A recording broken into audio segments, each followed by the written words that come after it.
Lundi 10 juillet 2023, La puissance du Christ exalté. nous vous accueillons de nouveau sur votre chaîne L'Aventure dans la Parole. Et nous sommes heureux de vous souhaiter la bienvenue. Que Dieu nous ouvre l'esprit et nous guide dans l'enseignement de sa parole et qu'il nous bénisse.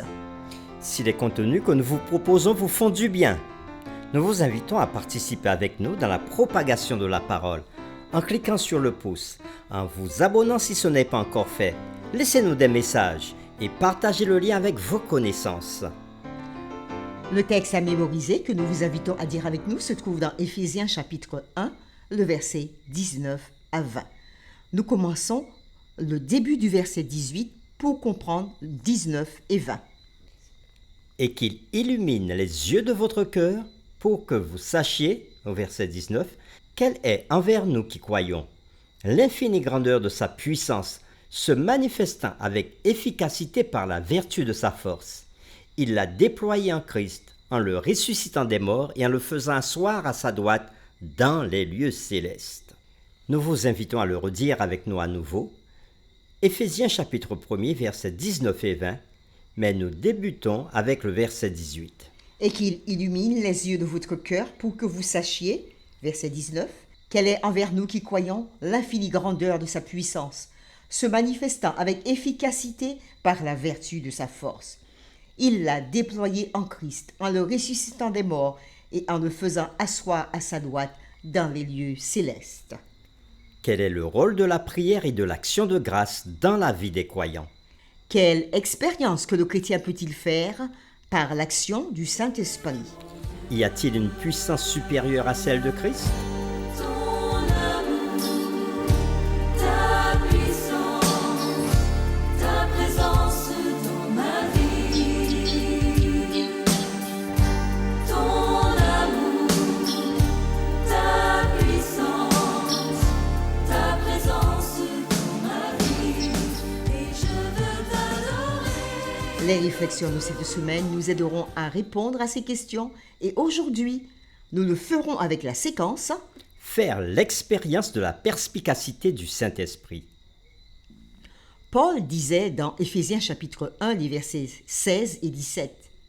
Je ne cesse de rendre grâce pour vous, faisant mention de vous dans mes prières, afin que le Dieu de notre Seigneur Jésus-Christ, le Père de gloire, vous donne un esprit de sagesse et de révélation dans sa connaissance. En parlant ainsi dans ses prières, Paul rapporte une demande centrale qu'il place devant le trône de Dieu. Il avait déjà noté que le Saint-Esprit est entré dans la vie des croyants au moment de leur conversion, dans Éphésiens chapitre 1, le verset 13 et le verset 14. Mais maintenant, Paul prie pour une nouvelle bénédiction de l'Esprit, afin de donner la perspicacité spirituelle nécessaire, axée sur une compréhension approfondie de Jésus dans sa connaissance. Nous vous invitons à lire avec nous Éphésiens chapitre 1er, les versets 17 à 19. Et nous répondrons à la question suivante. Quels sont les 3 sujets sur lesquels Paul prie pour que le Saint-Esprit apporte une perspicacité particulière aux croyants? Éphésiens 1, versets 17 à 19. Afin que le Dieu de notre Seigneur Jésus-Christ, le Père de gloire, vous donne un esprit de sagesse et de révélation dans sa connaissance, et qu'il illumine les yeux de votre cœur pour que vous sachiez quelle est l'espérance qui s'attache à son appel, Quelle est la richesse de la gloire de son héritage qu'il réserve aux saints? et quelle est envers nous qui croyons l'infinie grandeur de sa puissance, se manifestant avec efficacité par la vertu de sa force. Après lecture de Éphésiens 1, versets 17 à 19, nous répondons à la question « Quels sont les 3 sujets sur lesquels Paul prie pour que le Saint-Esprit apporte une perspicacité particulière aux croyants ?» Que signifie être une personne perspicace? C'est une personne qui voit, qui saisit de façon pénétrante des choses difficiles et compliquées. Alors maintenant répondons. Quels sont les 3 sujets sur lesquels Paul prie pour que le Saint-Esprit apporte une perspicacité particulière aux croyants. Les 3 sujets sur lesquels Paul prie pour que le Saint-Esprit, oui, apporte cette perspicacité, cette façon pénétrante de saisir les choses difficiles sont les suivants. Premièrement, Paul dit que vous sachiez quelle est l'espérance qui s'attache à son appel. Deuxième, que vous sachiez quelle est la richesse de la gloire de son héritage qu'il réserve aux saints. Et troisièmement, que vous sachiez quelle est l'infinie grandeur de sa puissance, se manifestant avec efficacité par la vertu de sa force. Parlons de ces 3 sujets de prière. Le premier sujet. Quand Paul prie pour qu'il sache l'espérance qui s'attache à son appel dans Éphésiens chapitre 1 verset 18, il veut que les Éphésiens soient attentifs aux actions passées que Dieu avait engagées. Oui, il les avait déjà engagées pour leur salut. Dans Éphésiens chapitre 1 verset 3 à 9 et verset 11 à 13. Et à l'avenir glorieux qu'il prévoit pour eux dans Éphésiens 1 verset 10 et 14. Deuxième sujet de prière. Lorsque Paul prie pour qu'ils aient un aperçu des richesses de la gloire de son héritage qu'il réserve aux saints, que nous avons lu verset 18, Paul rappelle l'idée de l'Ancien Testament selon laquelle les croyants sont l'héritage de Dieu. Passage que nous trouvons dans Deutéronome chapitre 9 verset 29, Deutéronome 32 verset 9, Zacharie 2 verset 12. Nous allons les lire ensemble. Deutéronome 9 verset 29.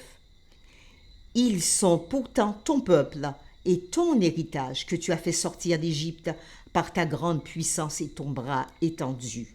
Deutéronome 32 verset 9. Car la portion de l'Éternel, c'est son peuple. Jacob est la part de son héritage. Zacharie 2 verset 12. L'Éternel possédera Juda comme sa part dans la terre sainte et il choisira encore Jérusalem.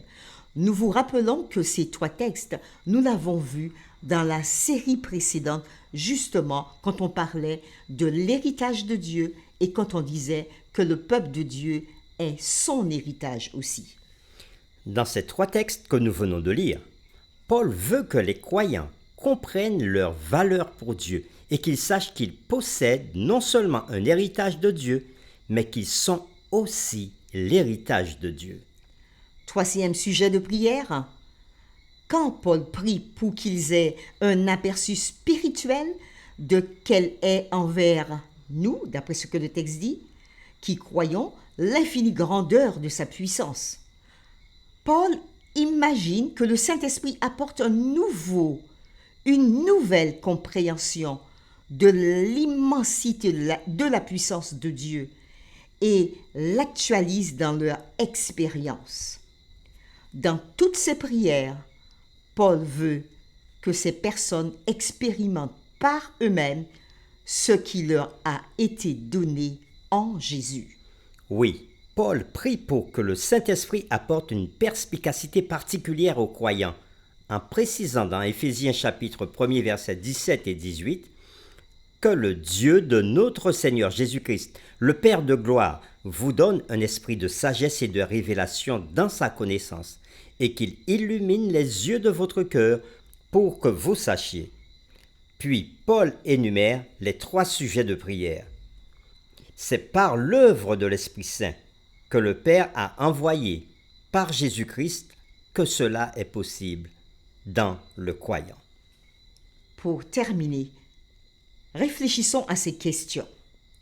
Selon ce que dit Paul, comment pouvez-vous mieux connaître quelle est envers nous qui croyons l'infinie grandeur de sa puissance?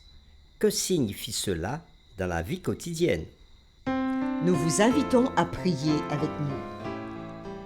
Seigneur, tu es Dieu et l'unique Dieu de l'univers.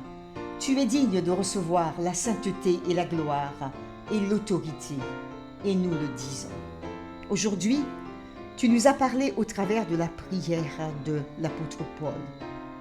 Alors qu'il est à Rome emprisonné, de sa prison, non seulement il prend des nouvelles des croyants avec lesquels il a partagé la parole, mais il leur atteste qu'il prie pour eux. Pourtant, c'est lui qui aurait besoin de prière pour être délivré de cette prison. Mais comme nous l'avons vu dans la séquence précédente, Paul nous invite à rendre grâce et à être reconnaissant quelle que soit la condition dans laquelle nous nous trouvons, car tu es aux commandes. Et nous avons entendu ces sujets de prière. Comme pour les Éphésiens, nous prions pour que le Saint-Esprit ouvre les yeux de notre cœur, pour que nous puissions saisir de façon pénétrante des choses difficiles. Oui, pour que nous sachions quelle est l'espérance qui s'attache à ton appel. Pour que nous sachions quelle est la richesse de la gloire de ton héritage que tu réserves aux saints. Et pour que nous sachions quelle est envers nous qui croyons l'infinie grandeur de ta puissance, se manifestant avec efficace par la vertu de ta force. C'est au nom de Jésus que nous te demandons tout cela. Oui, au nom du Seigneur puissant et victorieux que nous prions. Amen.